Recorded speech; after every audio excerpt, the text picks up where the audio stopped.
Hello, everybody, and welcome back to episode 117 of the Everything Moto Racing podcast. I hope you've had a fantastic week, as always. I am joined by Cameron and Lauren. Hello. Hello. Hi, welcome back Will to this podcast. Will we ever get to a point where you actually have just stopped counting which episode we're on? I don't know, because it's a good little thing if people just comes on shuffle and they go, I've already heard 116. Oh, it's 117 now. It does but say then, in the title. Yeah, it's in the title, but I don't know. I'm thinking, like years from now. If it's Yeah. You've been doing episode, this for years. episode 700, 999, yeah, 700. are you just gonna call it quits there and you just be like, this is episode 1000? We'll and have that's killed the end of Declan by then anyway, so That's Yeah, this true. podcast will not be a thing by then. What's that guy that macho man that everyone listens to his podcast? Joe What? Rogan. Oh. He's got like 5,000 episodes or something. Wonder what he does. I don't know. I don't listen to Joe Rogan, but here we are. Podcasts? I Dunno. imagine. Yeah, I don't know. He's probably just like the title is the guest or something. I don't know. Yeah, I I don't don't know. Anywho, before we continue and start, I wanted to just say thank you to everybody because Everything Motor Racing has finally hit 100,000 Instagram followers after many years. Woohoo! So, welcome. yeah, just wanted to say thank you to anybody who's listening who has also said thank you, or no, has said something nice to me. I appreciate it. And yeah, basically we'll move on. Well, congratulations. Thanks.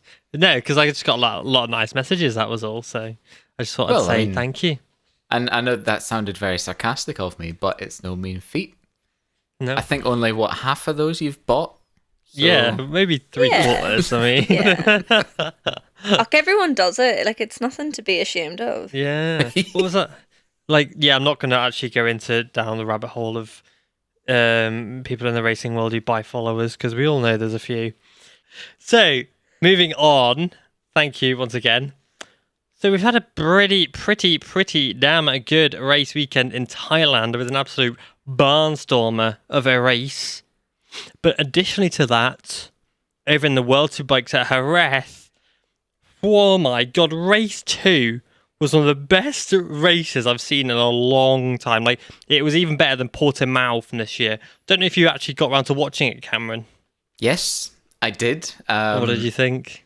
Granted, albeit highlights. For me, like, we're used to this chopping and changing between Toprak and Bautista all year. Yeah. As spectacular as it is, I just love the fact that our mate Domi was right there. Yeah. He was right ready there. to catch up. He was right Yeah. in it, really. He was ready to pick up the pieces. There rarely are pieces to pick up from a Toprak and Alvaro battle, but I mean, come on, he was pretty close, and that to me that was my highlight. Yeah. Yeah, The race for Great me, race. because there was like a change for the lead. Pretty much every corner, like Toprak would send it under Bautista at turn 1, then at turn 3, 4, 5, there was always overtakes. Then Bautista would go on the straight, and you'd think, oh, he's gone now. And somehow, Toprak was able to outbrake Bautista, who was probably 3 or 4 bike lengths ahead of him every time at the end of the straight. Couldn't let him get away. And then Bautista would overtake, Toprak would overtake. And then, like, one lap, you'd see 8 changes for the lead over, like, 20 laps. It was absurd. I've seen on Twitter that a lot of people are theorizing that maybe Bautista was I was gonna say trying this. the extra weight because of Greg the... Haynes tweeted it, yeah. Yeah, because of the obvious minimum weight limit for next year that's coming in. So he looked to not have as much of an Couldn't advantage escape on the straights, straights. could he? Yeah. Yeah. So it could be possible that they were testing that out, considering that the championship was already in the bag and getting a head start on next season. But either way, I mean, Toprak deserved to win it. I actually nearly He cried did. when he didn't, but I was gutted. I was like jumping the room and celebrating that he'd won, because that for me was one of the best individual performances on a motorbike I've ever seen. Knowing he was on the back foot against that Ducati, knowing that he really had to put all in, like, for me, that was one of the best performances, especially by an underdog of the two, because Bautista's pretty much walked away with it this year. And Toprak in that race, that one race, just showcased his entire skill set of how talented he really is. And he is, like, obviously we can't compare him to MotoGP because he's never ridden MotoGP, but I would arguably say he is one of the most talented riders I've ever seen swing his leg over a motorcycle. He is insane, and I really can't wait to see him on that BMW. Yeah, I think you sort of can compare him almost, but like, I don't know. I know the racing is different, but like, even the skills he does off the bike, like that clip of him standing on the bike at the end. That was crazy. Like, who signed off on that? Like, yeah, he's for anyone who hasn't seen it, check Ian Wheeler's Twitter out. Basically, Top Brack, they get load of the crowd and they do a lap with Bautista, Rea and Top Brack around the track. And there's a bit where they've partitioned, like Moses partitioned the sea, and there's a little trail in between all these bikes. And Top Brack rides up to them, stood upright on the seat, like not even like with his hand anywhere near the bars, just stood up as you would be stood up anywhere on a moving motorcycle with perfect balance. yeah, it goes through like a row of people. Hundreds of motorcycles. Yeah. I mean, I am not a religious man, but if I were there, that would be the closest thing I would have to a religious experience, I think. It was like that Rio de Janeiro statue where he's got his hands up. That was literally what Top Brack was doing. Yeah. I think I'd be overcome with emotion, and I'd like pass out. You know, like you see people doing in these like massive churches in America when they like when they just find God. Yeah. Like I saw a video of that the other day. Wild. Something possesses them. I think I would have had a moment like that, if I'm honest. It just looked absolutely ridiculous. Yeah, nuts. Wild. But you're right. It speaks to his just general feel and talent for a motorcycle that he has. Obviously, the stoppies that we've all come to know and love. I hope they continue on the BMW. I'm sure they will. They're not like, Yeah, I can't see why you can't not. do that. Yeah, like, I hope.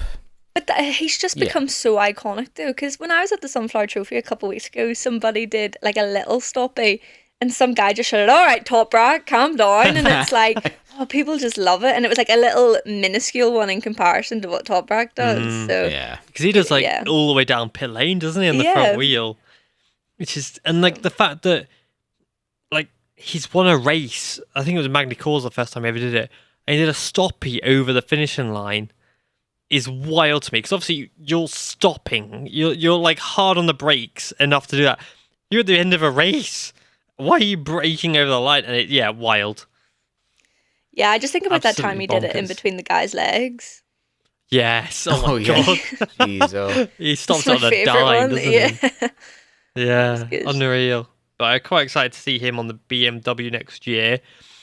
We've seen, but now it's Monday, Jonathan Rea's contract with Kawasaki did end yesterday.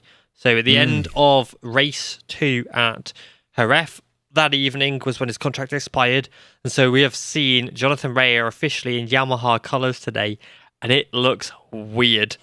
He's strange. It had a kind of, I don't know if these were like any official colors or whatever, but it had a really cool like retro vibe to it. Yeah. I think it's just winter testing colours though. Is it just? Yeah, they are like winter testing, yeah. Yeah. But in terms of like, I don't know, Even seen him with a Yamaha strapped across his chest. Just looks mad to me. Yeah, it's weird. And he Was changed bizarre. his profile picture on Twitter and I was like, that's weird. Yeah, and there's a photo of him in the team wear of like the blue like team shirt. Yeah. And I'm like, who the hell's that? yeah. I wish him and Top Brack could have been teammates. Been again. teammates. Oh, 'Cause yeah. I feel like that would have really worked at Yamaha, the two of them together, but obviously Yeah. Top Brack wants a challenge now that he's staying in World Superbikes. So That's it. It's interesting. I think KRT are going to struggle. I think they've lost Monster Energy as a sponsor with Jonathan Rea leaving as well. Oh really?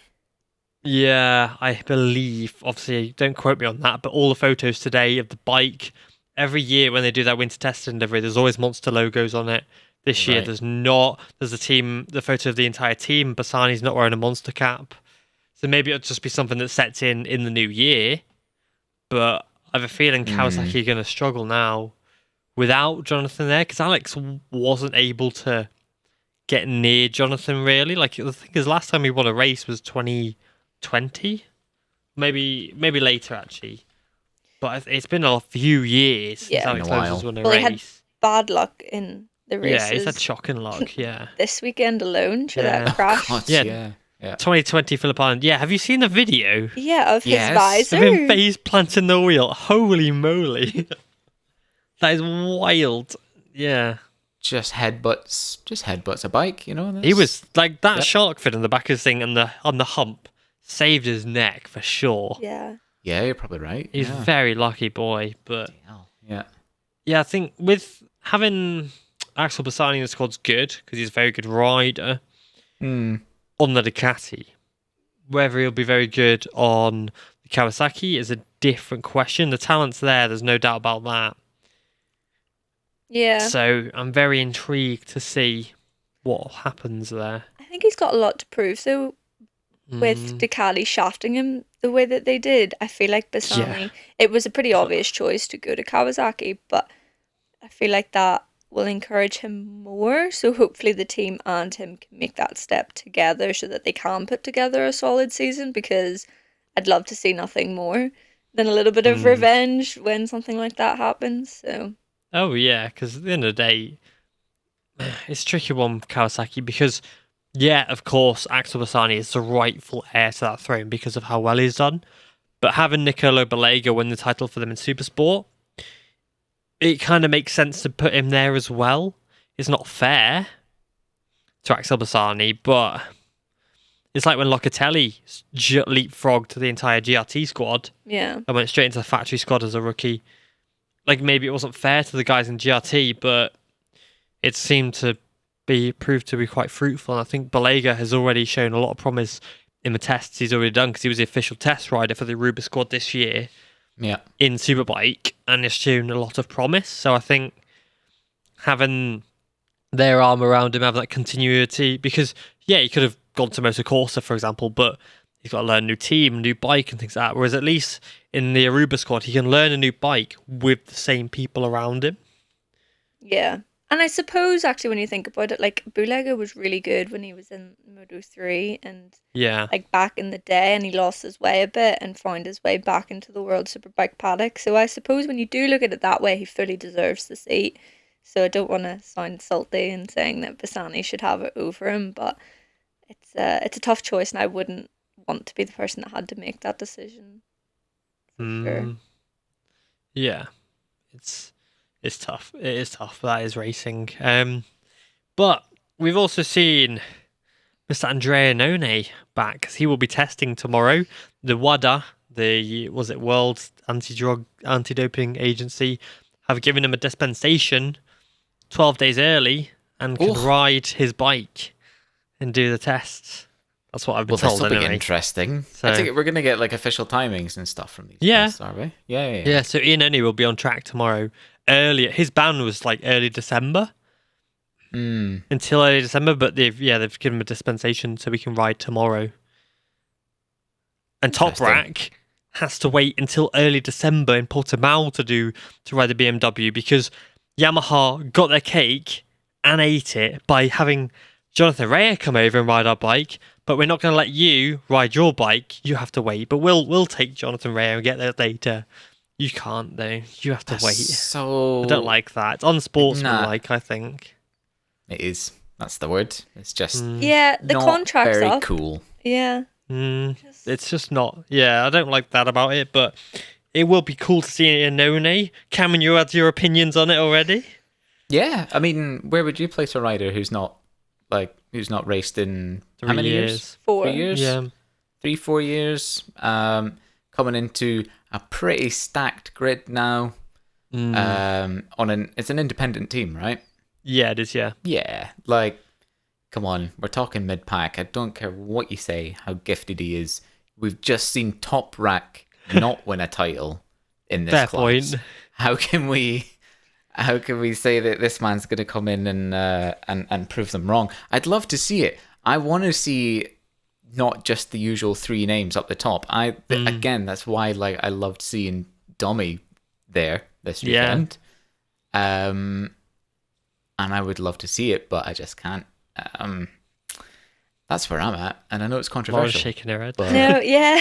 No, because I agree. I don't think Okay. that he'll be up there, but we've literally just talked about how unbelievable Toprak is, and obviously Bautista's performance this year.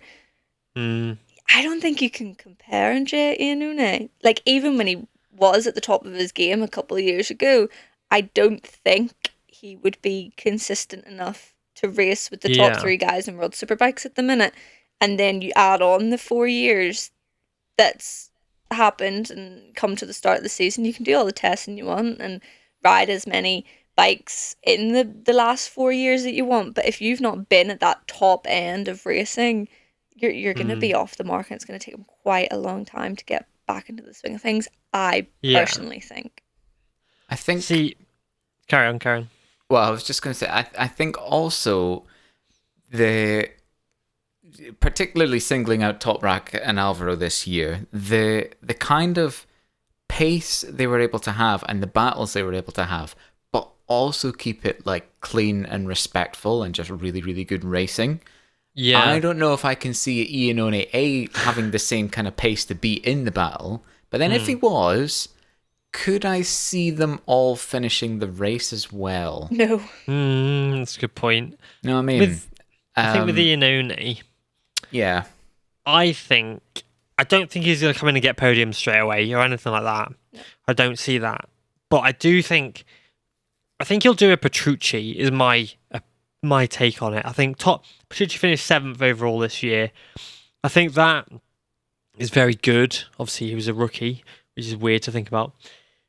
I think Iannone will probably break top 10 in the championship overall. I think top 10. Petrucci in 7th. I think Iannone could finish 7th in the championship, depending on the package he's got underneath him and if he can actually come out swinging, because he hasn't raced competitively, but it's not like he hasn't swung his leg over a bike in the last few years. He has been riding a Ducati at Misano, at Mugello a lot. He They're just not can't going ride. there. So, yeah, they're not going there, but as in, like, he's at least been riding a bike, so he's still race fit. Well, he you say that he's bike fit and he can ride a bike, but is he race fit? Because that's another thing. Again, I'm led to believe I've never raced a bike, but I think there's a big difference between There's doing the odd endurance the odd track day with select names here and there or whatever, and then actually actually riding the bike with anger in a race. Like, there's got to be a difference there will be there something for sure. there. Yeah, I do. Yeah. I don't think his consistency will be there. Like, he was No. hot-headed in MotoGP. I can He was think of never consistent in GP. Yeah, and I can think of multiple occasions, like Cameron mentioned, where, took teammates out, took other people out, was mental, and caused a lot of controversy. And obviously then to add the doping to the list, and now coming back and actually getting a seat, like, his name is just swarmed with controversy, and I just don't know, it just doesn't sit right. Yeah, because it was 2019 he got banned. I thought it was 2020. Yeah, 2019. So it will be. He's missed out on like 3 full seasons. Well, no, yeah, 4 full seasons. Yeah. 2021, 22, 23. 4 full seasons. Yeah. Mm-hmm. No, the only thing is as well, World Superbike is a lower level than GP, Oh, but not by much. I'm talking like half a second a lap. Speed, yes, but you've absolutely just opened yourself up to get annihilated by people there. I think I was gonna say combat, that's not the word I'm looking for. Like, the battles that they have on track are head and shoulders above MotoGP. But yeah, the speed's not there, but like, World Superbike has always been, like, if we're talking about World Superbike versus GP, MotoGP are on prototype bikes. There are riders who are on the biggest salaries. It gets the biggest TV time. It gets all the bigger media coverage. Superbike doesn't get anywhere near the crowds, doesn't have anywhere near the budgets, has wildcards from national series. You would never see a national Superbike champion stepping on a MotoGP bike in a wildcard, for example. The level, it's not much lower, but it is definitely a lower in the ranking of all the classes. It's GP, then it's Superbike at least. And so for Iannone, he will probably be able to be a little bit more consistent, I would think, than he was in GP, just because the level of talent is freaking through the roof, by the way, I just want to say. But I think that he will be able to at least, I don't know, be maybe a bit more competitive, a bit more consistent, just because of that disparity. Like I said, the disparity is not much, but I couldn't see Dominic Agata stepping on a Yamaha M1 and getting a podium as a rookie, but he's done it in World Superbikes. Well, particularly with the Yamaha in its current state. But anyway, that's like... Yeah. I get what you're saying. And you do have to think, like, say you took the top 10 sort of GP riders right now and put them in World Superbikes, you got to think they would pretty quickly be the top 10 riders in GP again. When Bautista does his wild card, that'll be a good indicator of the level. Just thinking. Yeah, but then, like, will it? Do you know what I mean? Because, like you said, they're jumping from a different bike, a bike, jumping onto a prototype, completely alien missile. And I know he's had a test and everything, but like managing a race on different tires, different bike with ride height devices, and I mean, in terms of like team and people in the garage and everything, they're all going to be different too, right? Or of like course. how many? Well, no, because he's riding for the Aruba squad.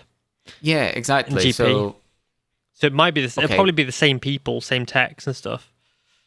Yeah. So I don't know. If you can use that as a good indicator or not. You can't.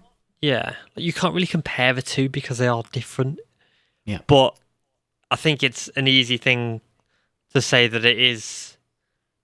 It's like comparing IndyCar and F1, for example. Like, IndyCar's great, but it's not the pinnacle of motorsport, whereas MotoGP is the pinnacle, and Superbike is up there, but then Superbike is the pinnacle of production-based bikes, but MotoGP is the pinnacle of motorbikes as a general category of vehicle. Yeah, like I know what you're saying. You could have drivers in like a touring car championship that are equally as talented and skilled as F1 drivers, but they're just not in that class, so they're not. You class it as sort of so not it's a in the, not lower on the same level inverted commas. The only thing exactly. I'm gonna add to that is I do agree, obviously, that MotoGP is the pinnacle of motorsport, but Bautista was also at the top of MotoGP in his time, and Jonathan Rea stunned when he replaced Casey Stoner at Repsol Honda for a couple rounds. He did stun. Top 10 finishes. So, but he didn't win a race. Bautista never won a MotoGP race.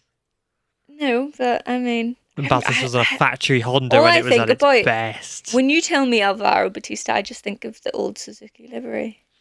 Like, I don't think him in Ducati. I think of him back in his MotoGP days.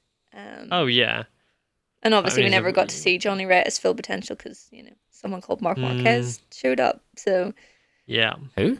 Yeah. But Bautista was great. But like back in 2013, for example, 6th overall in the championship, 5th overall in 2012, on a factory bike. He was on pretty much the same bike as Stoner was on. And he was there, but he didn't win a race. Yeah, but I don't think winning a race is the be-all and end-all of the comparison. No.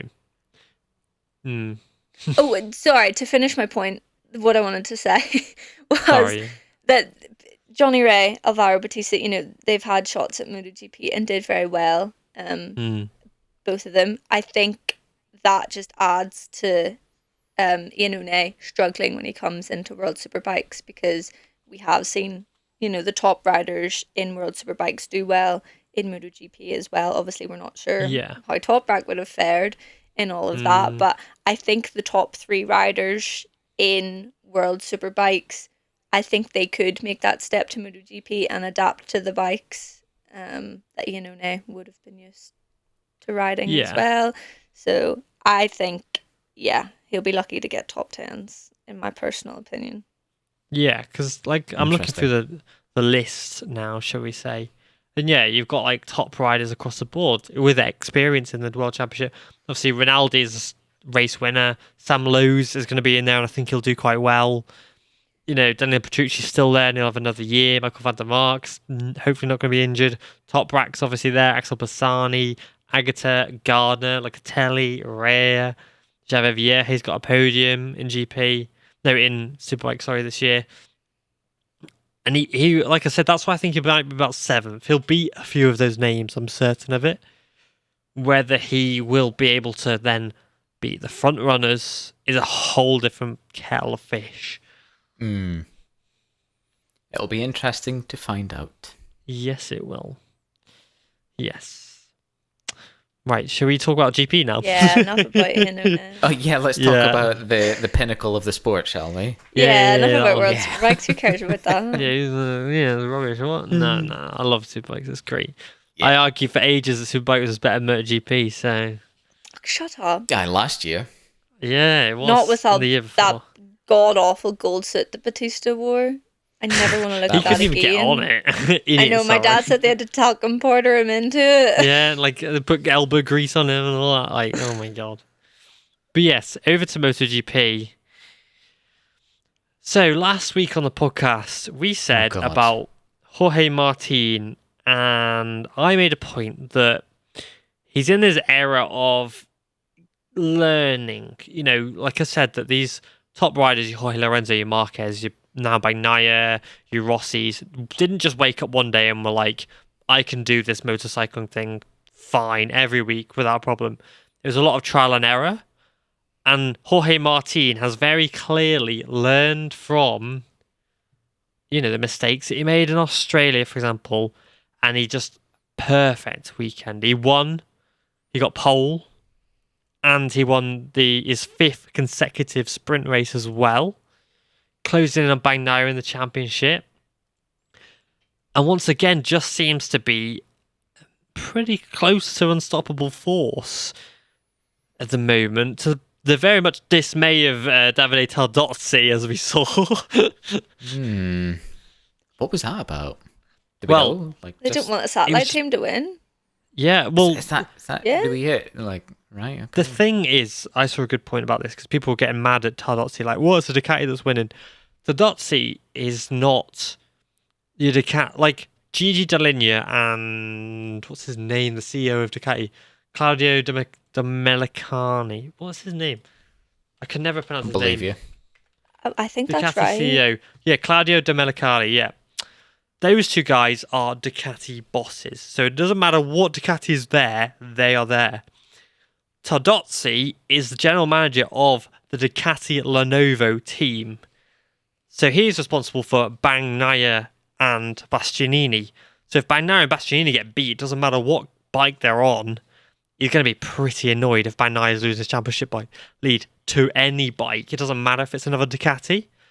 So I can see why he was quite annoyed, because Bagnaia's little championship lead is once again been slashed thanks to Jorge Martin and by a different rider, regardless of what bike they're on. So I can understand why he was probably a bit miffed off when Bagnaia can't make that step that Jorge Martin is making on the same bike.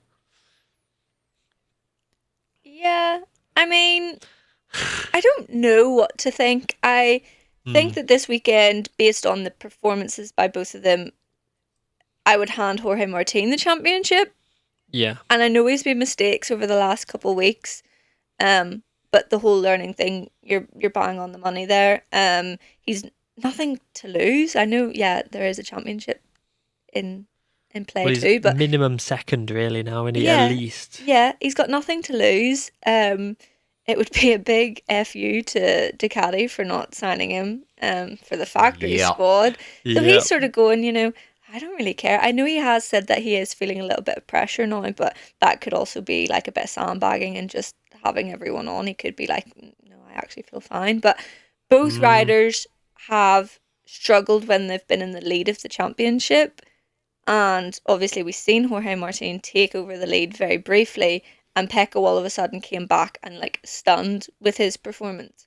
And now Pecco's back in the lead of the championship, got the lead up to 27 points, and all of a sudden he literally looks like he has no answer for Jorge Martin this weekend. And I know he finished technically second, across the line third, but Oh, I really don't think he had any sort of answer for Jorge Martin, and that must be scary, knowing going into this last 3 rounds that even when you're giving it your all, you don't have not an good answer to enough. this guy. He's just Martin is on faster than you. rails. Yeah, he's just better, and yeah, he's faster, and he can make better overtakes, and just like, yeah, I'd be a bit scared now if I was Pecco Bagnaia based on this weekend's performance alone. Yeah. yeah.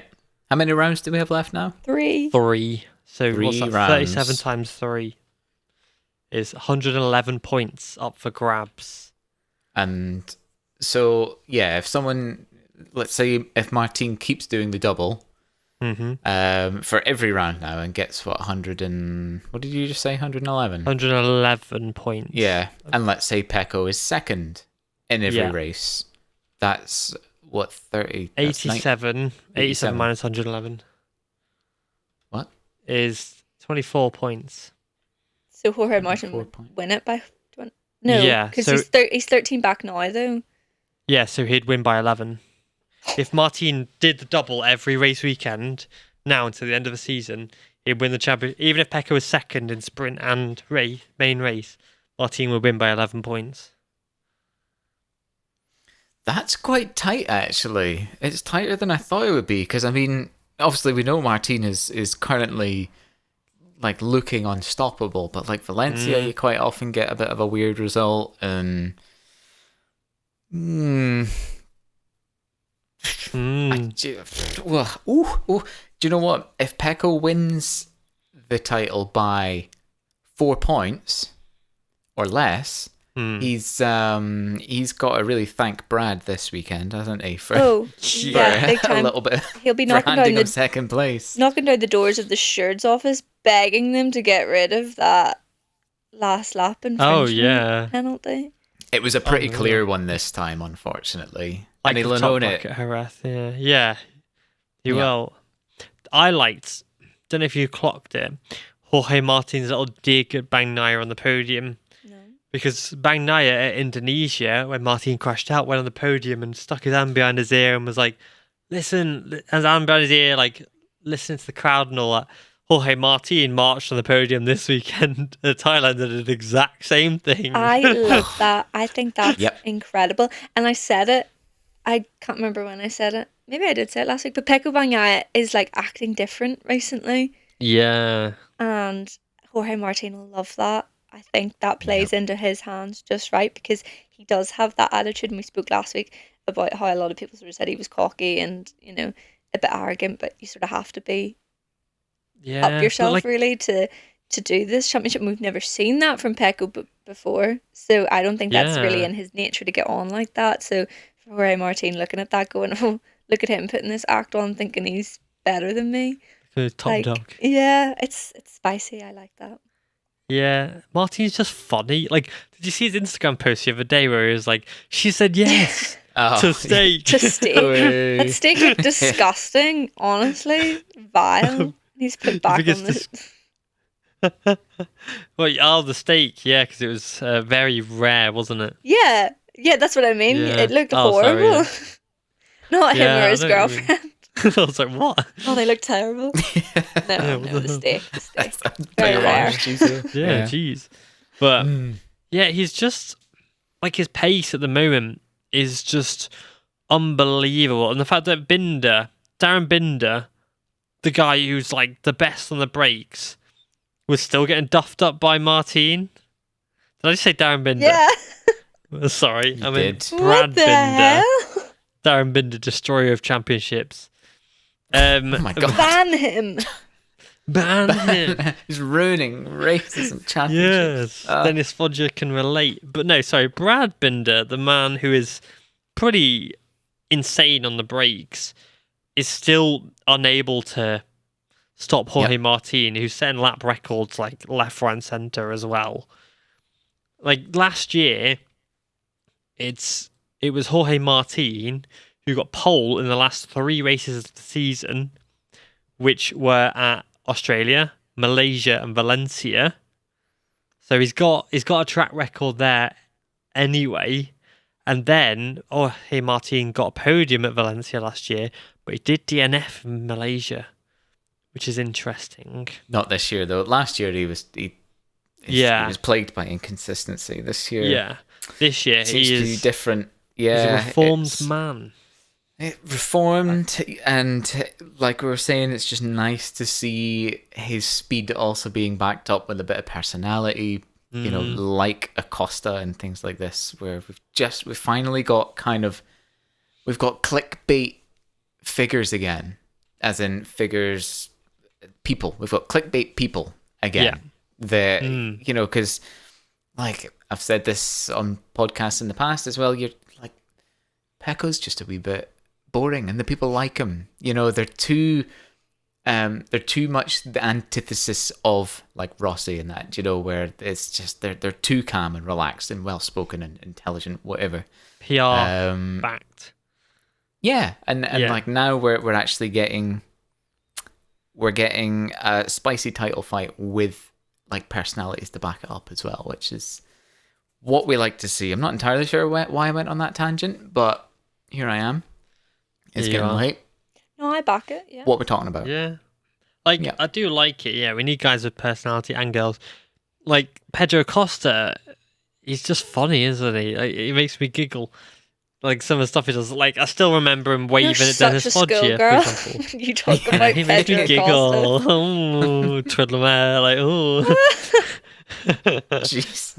But there are, like, Well, that's some an characters... image.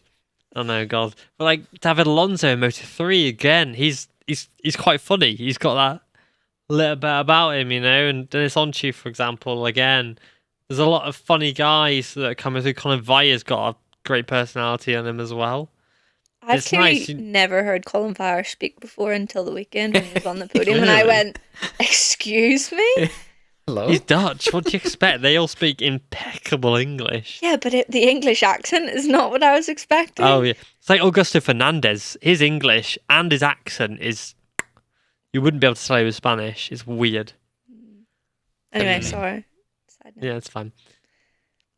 But yeah, it was a very good race. The Aprilia boys had a bit of a tough time, though, with Maverick Vinales having to stop the race because his bike was too hot and it was struggling. Aleix Espargaro was also really struggling on the bike in the last 3 laps and even said he felt like he was going to die because it was just that hot. The temperature from the bike was just insane. Raul Fernandez was on for a good result, and again, the bike got too hot, and he had to drop his pace back and finish 15th. Aleix then spoke to Raul Fernandez about it afterwards, and Raul was like, the KTM did not do that last year. So it's an Aprilia problem with the heat. They're going to Sepang in 2 weeks. It's one of the most demanding races on the entire calendar. Yeah.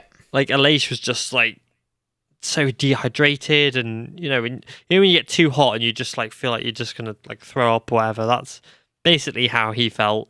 He genuinely, his quote was, "I felt like I was going to die." It's not like Aleix to be dramatic. No, it's never dramatic. But no, I get it. I get it. That heat, you can't even begin to imagine. I know you're like trying to compare it. Yeah, you go on a holiday and you get a bit warm, but like you can't even begin to imagine the heat that those riders are enduring. Yeah. I read somewhere that there was like heat sensors in like the boots of riders or something along those lines. Apparently it got to like 60 degrees. Jesus Christ. What? Yeah, well, because it's weird because like we're like, yeah, it's hot, like temperature's hot, and obviously getting hot around the bikes, but we don't think about the fact that these bikes also generate a hell of a lot of heat additional to the heat they're already having to suffer in. I remember when Paul used to have to wrap his Dainese boot in this foil because the heat that the Honda was putting out against his boot was like burning his foot. So he had to put foil on it. Luca Marini's mentioned that before as well, about having to adapt his boots because of the heat that comes off the bike. Yeah, it's weird.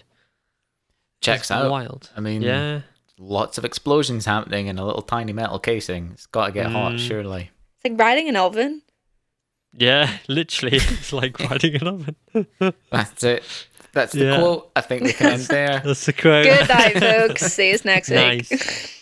I did see a wild rumor earlier though, because you mentioned Luca Marini.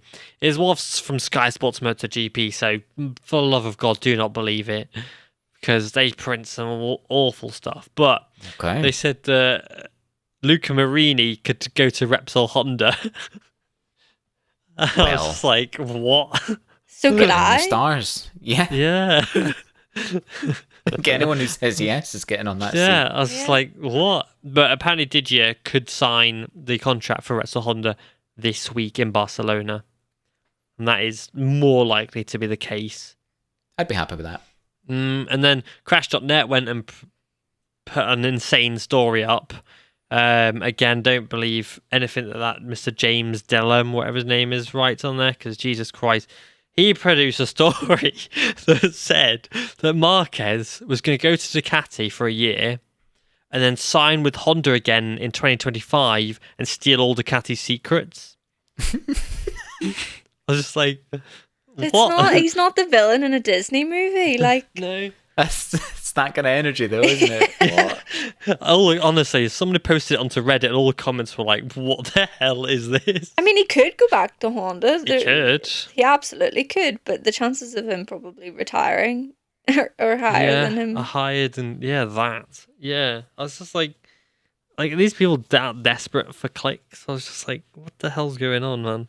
Oh, because you've never posted a clickbaity story for... I have never, ever posted a clickbaity story This in my is life. so rich coming How from you. dare you? I can't believe you've had the audacity to sit there and say that. Yeah, I know. But, it is what it is. Silenced. Yeah, but it's alright. It's fine.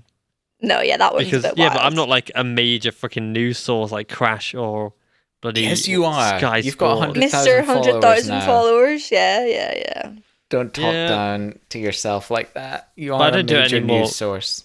Maybe I was younger and I was like 21 and whatever, but now I'm a mature adult. I post real, correct things with things. Bear with me, folks. I'm just going to scroll through the Everything Moto Racing wow. Facebook page until I find the most audacious thing All right. I'm that ready. Ever is says. recent. I'm here for I'm not it. actually You going to guys don't hear what he says off the podcast. Jesus I know. Christ. He'd be cancelled in minutes. I know, terrible. But yeah, interesting that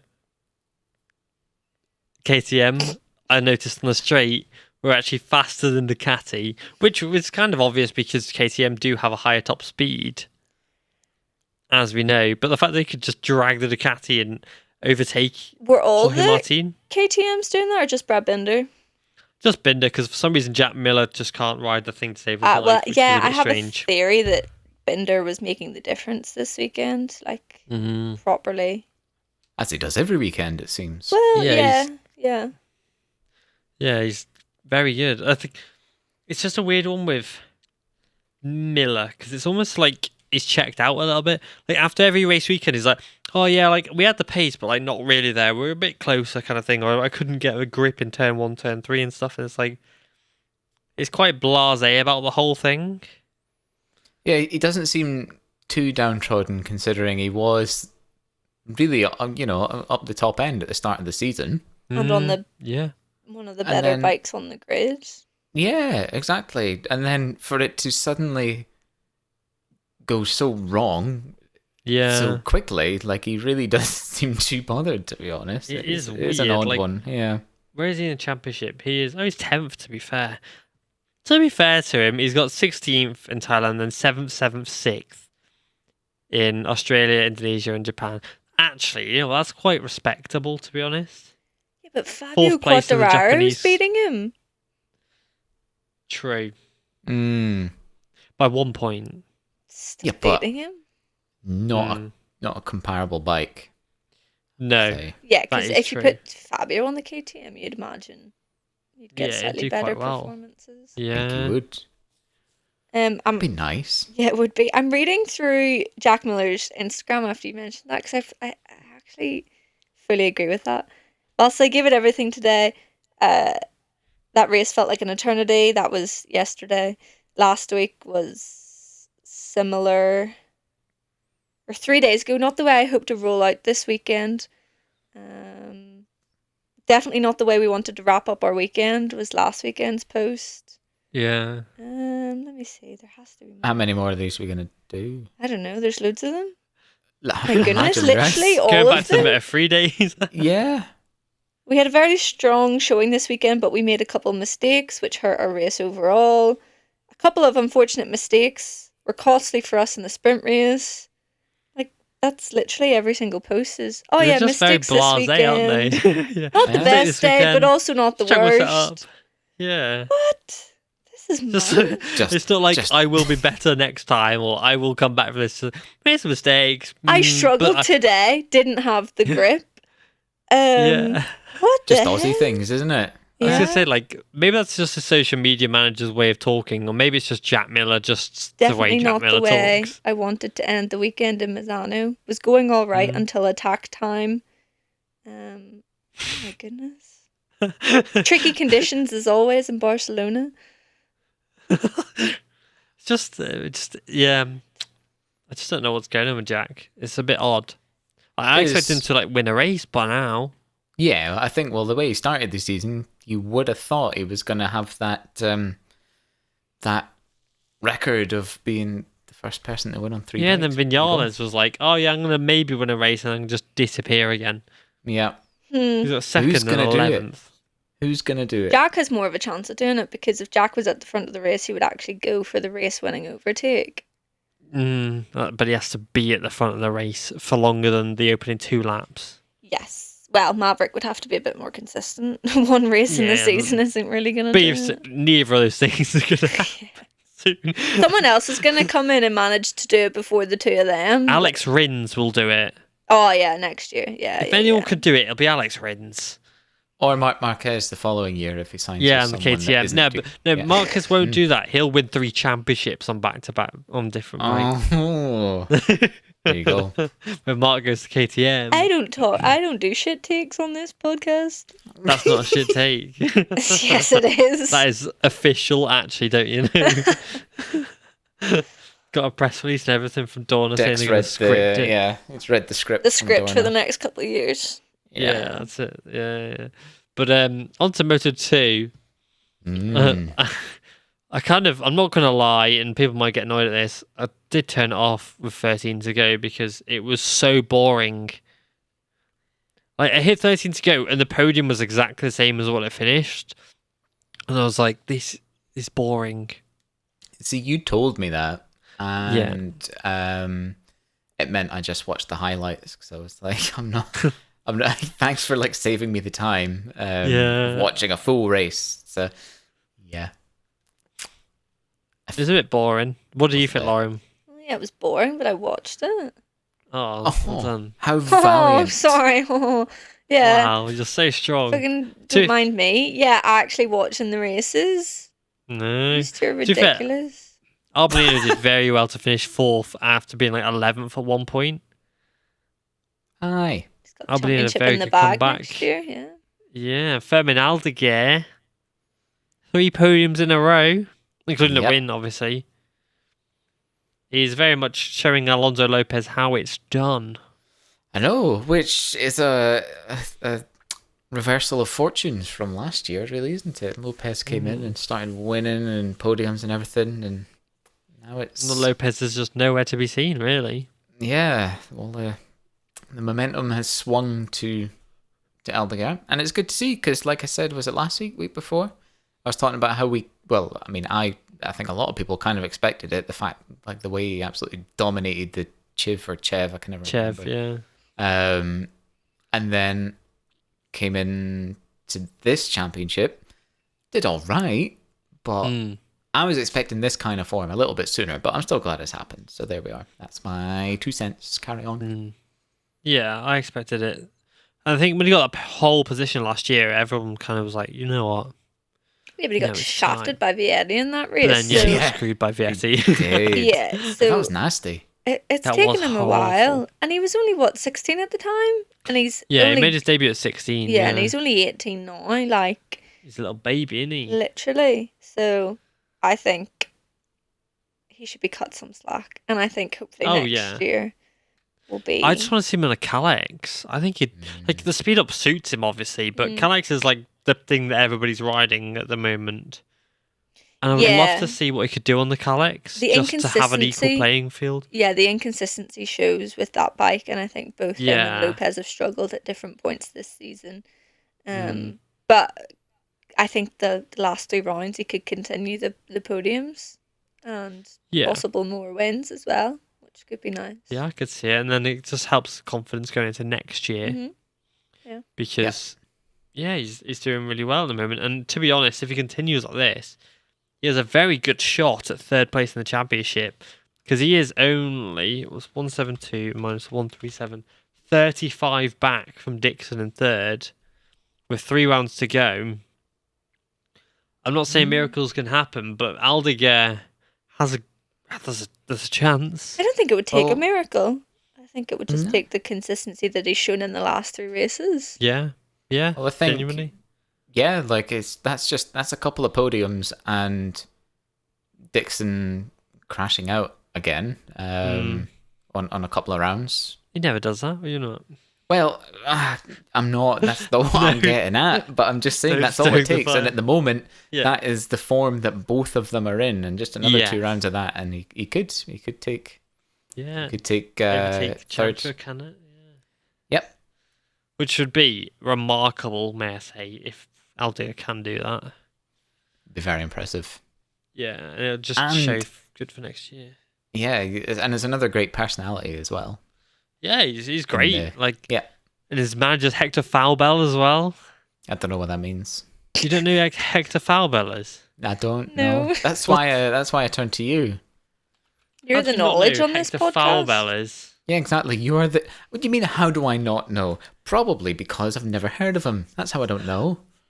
Maybe because he's not my manager. Yeah, he's not my. Yeah, come on. He's like, he's not my runner up. He was the 125cc runner up in 2007. Oh well, now you've said it. Of course, I know who he is. I just he's won need to let 8 you know Moto3 races. Well, 125 motor races. I was just not watching motorbikes when I was 14. I'm sorry. I was doing other things. Like what? I know. How Apologies. dare you? Apologies. I know. I realised the error of my ways, and then Deck's gone off screen just now, which is kind of interesting. Oh my god, he's disappeared. Yeah. My headset's dying. So I'm plugging it into charge.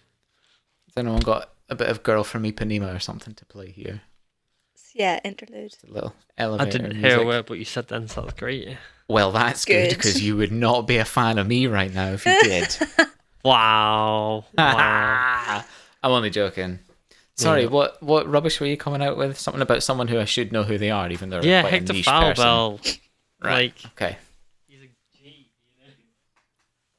Why do you keep disappearing? He's This is really disappeared taking me. I can't concentrate. There we go. I'm just fixing He's it. back. Oh my goodness. I wish we were video sometimes. This is ridiculous what we have to go I know. through. I think we really should start filming the podcast, to be honest. Leave a comment below if you would like to see our faces. No one wants to see that. Face reveal. Face reveal. Oh god. Have you people know who you are though now, Declan, yeah? Unfortunately, yes. Yeah. Well then there's nothing to lose. True. I don't care if people know who I am. That's I am true. nothing. So let's carry on. Yeah, when we record Cameron's screen, just you can't see his face. Yeah, that's it. I don't do this. It's just a sound, yeah. Yeah. I'm just AI, to be honest. Yeah. Just an AI Declan's being. just made up a friend to have on the podcast. Yes. We're not real, guys.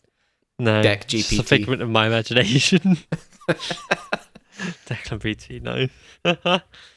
But yes, moving to Moto 3 as well before we do our predictions. Were we finished discussing Moto 2? No, we can carry on if you You want. didn't tell us who this guy was. I Yeah, you did. didn't Said really. Hector Falbell is a Moto 3, 125 runner-up and was third the year prior. Take a shot every time. team legend. That's Declan great. says his And name. how tall is he? How tall is he? Yeah, how Hair tall color, is he? eyes. What's he have for breakfast? You seem to know him really well, so... He can come on the podcast next week. Replace Cameron. Yeah, Yeah, why not? Coming on as a guest. Yeah, he's even done Moto2 for a little while. That's incredible. Yeah, look, here he is with. And who was his Mr. manager Aspar. at this point? Aspar, Jorge Martinez Aspar. Now you're talking our language. I see. Yeah. Mm-hmm. And look, Yeah. here he is in Moto2 with a Are you Mark sending us a photo? Yeah, Hey, look at that. Martinez is just Sergio Garcia's dad. You actually can't convince me otherwise. They do look quite similar. So similar. Oh, Yeah, this but means yeah, did anything else happen in Moto 2 that's noteworthy? Jake Dixon, surely. Oh yeah, like I just don't understand why he didn't just go around the outside. Why did he make the dive on the inside? There's a photo of Falbo with Bautista on the podium, by the way. But yeah, anyway, What? I put a photo of Bautista with Falbo on the podium. Who's the other guy? I think that is Sergio Gadea. I believe. God, Lauren, do you not know that? Sorry, guys. Don't quote me But on it. yeah, I'm almost certain it's like- Sergio Gadea. Anyway, That could getting literally back. be any three people. It doesn't even look like Bautista. What's happened? What's happened tonight? We're really going off on one.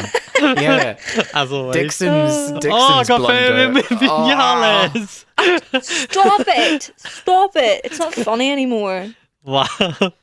So, Dixon. What were you saying? Well, it was a blunder, wasn't it? He really Yeah, it's a bit of a fail. looked. Yeah, it wasn't a nice crash, was it? Is that Vinales there in the middle? Yeah. Yeah. Anyway,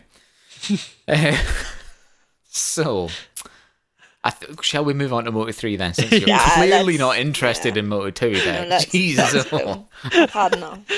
No, like, Dixon just crashed, didn't he? It was a bit of a stupid mistake, really. Incredible that Vietti didn't go down, to be honest. Cause, Well, he did 2 corners later because Well, he was probably okay. trying to make up ground and after it. yeah. But you know what I mean. After being collided with. Oh yeah, you could Yeah. blame Jake for that, even if he didn't go down in the same corner. You could be like, "Oh, my bike didn't feel right." Yeah, that's it. It's a bit Lost of the a heat shame for in the Vietti. tyre. Yeah. But it does mean that Pedro Costa's championship was not won and it rolls on. Chantra got a podium at home as well. You mean Jake's Always crash nice. meant that Pedro Acosta didn't win the championship? Yeah, Jake's crash equals everything. So, like, you know, like world peace not happening. That's because Jake's crashed. Was this what we were talking about last week after Zarco won? We thought things were going to go Yeah. finally back to normal, and then this crash has This has set us happened. back off course again. Jesus. Oh. Well, no. Me. I feel like that's a pretty regular occurrence. Maybe. Poor According to Jake. bad Look, we're MotoGP absolutely memes, slating him anyway. now. Oh, God, yeah. Bad Lunatic. MotoGP memes rips him every week. Yeah, having a field day with that one. He will. Yeah. Another part of He it, though, will. was Aaron Canet wasn't second and Manuel Gonzalez wasn't fifth. So what do we Yeah, expect? Yeah, no, it's pretty predictable these days. Yeah. Yeah. Yeah. But yeah, Chantra was third in his home race with that sick livery. I really like that livery. Yeah, that the was cool. gold. TNT Sports pointed out that the two different bits of gold on the bike and on the leathers, I think, weren't the same colour. And it's annoyed me ever since. Have you seen, what's his name, David Alonso's yellow suit? Do you know when you No. put sun cream on and you like wear a Yeah. t-shirt and it gets like discoloured? That's what that looks like. Oh, yeah. It looked weird. I think it was just because people said it was an old suit that he wore. Which would make sense as why it was so freaking yellow. Just get, Yeah. That's gross. Yeah, like it's probably dirty, sun bleached as well, I'm almost certain. What have I missed here? Why? What was Alonso I'm up to? Why? David Alonso's suit was very yellow, basically.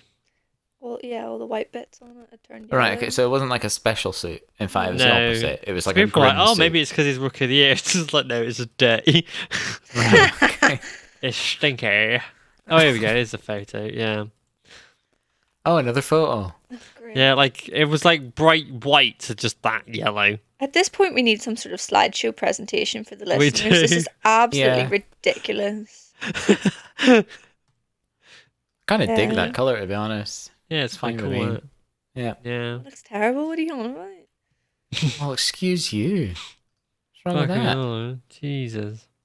God. Just a kind of. But guess who joined David Alonso on the podium? It was Furasato. my guy. I've been telling you for years. This kid is special, and He is. Would you look at that? Got a podium. What, second year in the class? Yeah, it's genuinely his progress has been something absolutely incredible this year, because for Sato, I always said that he was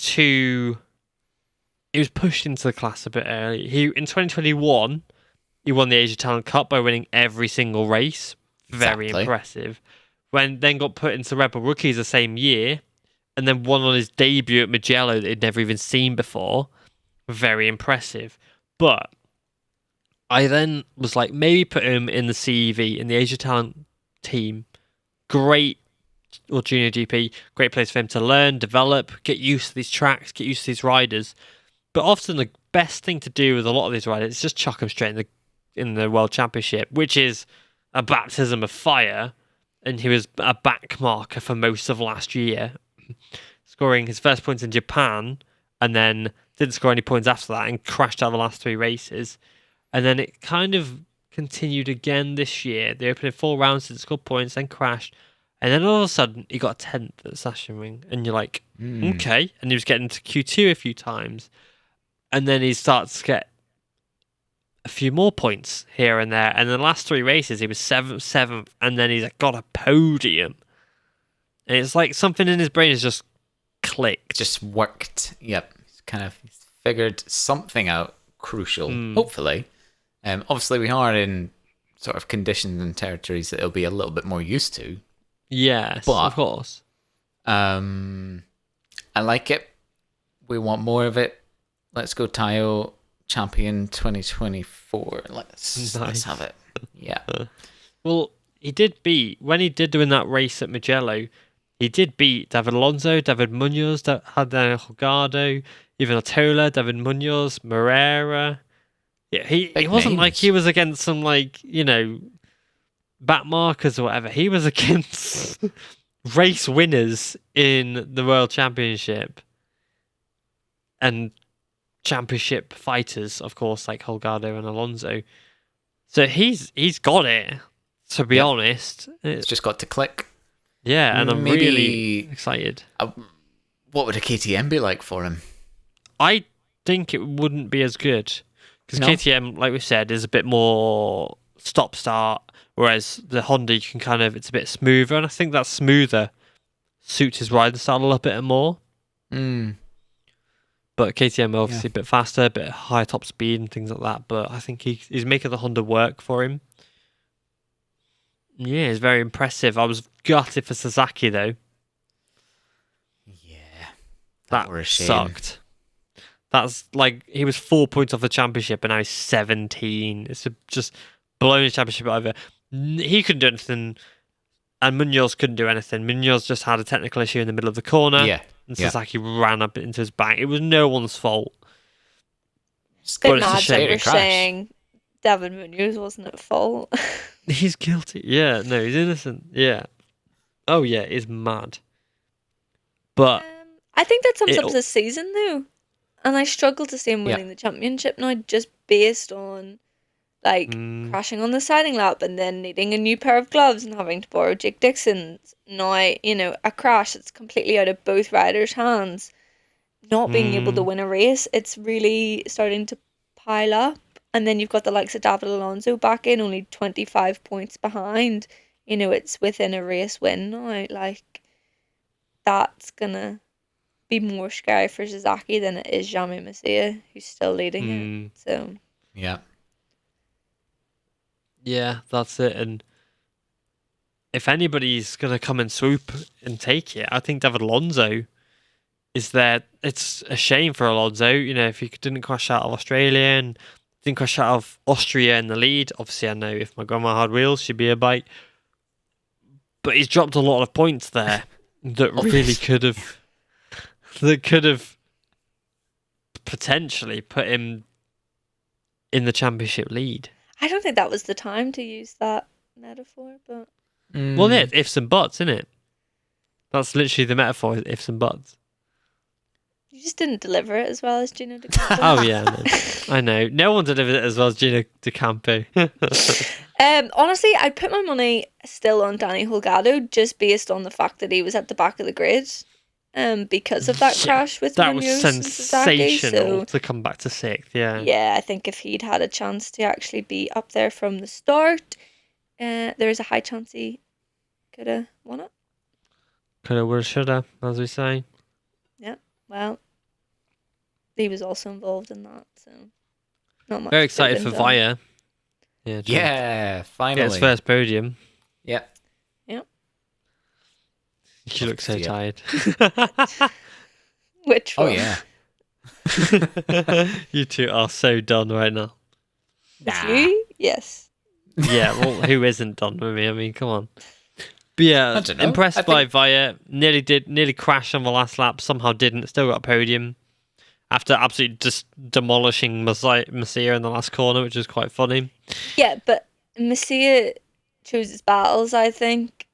Mm, And he's going, okay, yeah, look, 4th place, yeah, it's not great. He probably knows that Sasaki's out. Everyone else, apart from Alonso, is behind him, championship-wise. Like Onchu and then Holgado finished 5th and 6th. So, I think Yeah. actually he's probably going, well, it's not the worst thing that could happen. And I've actually extended my championship lead. So, Yeah. Just riding smart. Yeah. Experience, all that stuff. did well. Done well. Right, should we do Yeah. predictions then? Yeah, where are we going? home. Yeah, what do Yeah. you mean, home? We're not do you going mean, where are anywhere we next week. Yeah. So I'm We're just not reading out the racing. predictions from the No. last race. Ah. Thank God. I'm sick of these triple headers. That was I know, I'm horrific. so tired of waking up every stupid morning. Genuinely horrific. I don't ever want to do it again, but Get to do it again next year. Yay! I'll have to do it again in a week's time too. Oh god, yeah. At least Qatar's in a nice evening race. Oh, I love a night race at Qatar. Yeah, it's the best. But yes, so in Moto3, pole was Onshu. Me and Lauren went Sasaki, Cameron Munoz, so we scored 0 points there. Also, I should say, going into Thailand, the championship was myself leading with 270. Oh, you just had Cameron to with get two- that in there, didn't you? Sorry, yeah. Cameron second with 268, so 2 points back. Lauren with 170. Yeah. So, the race was Alonso for Sato and then Via. I went for Sasaki, Mazia, Alonso, so I get a point. Cameron went Sasaki, Mazia, Onshu, 0 points. Lauren went Holgado, Onshu, Mazia, 0 points. So I had now 271 points. So maddening. So, Moto 2. Pole was Aldeguer. I went for Aldeguer. Cameron and Lauren went Canet and Acosta, respectively. In the race, it was Aldeguer, Acosta, Chantra. I went Acosta, Canet, Salech. I get 1 point. Cameron went Arbolino, Aldeguer, Acosta. You get 6 points. Oh. And Lauren went Arbolino, Chantra, Gonzalez and gets a point. So now Cameron leads by 274. Oh Myself my in goodness. second with 273. And Lauren with 171. Stop laughing. It's not funny. I'm not laughing at you. Right, we'll make that clear when Oh. you start laughing after you announce my points.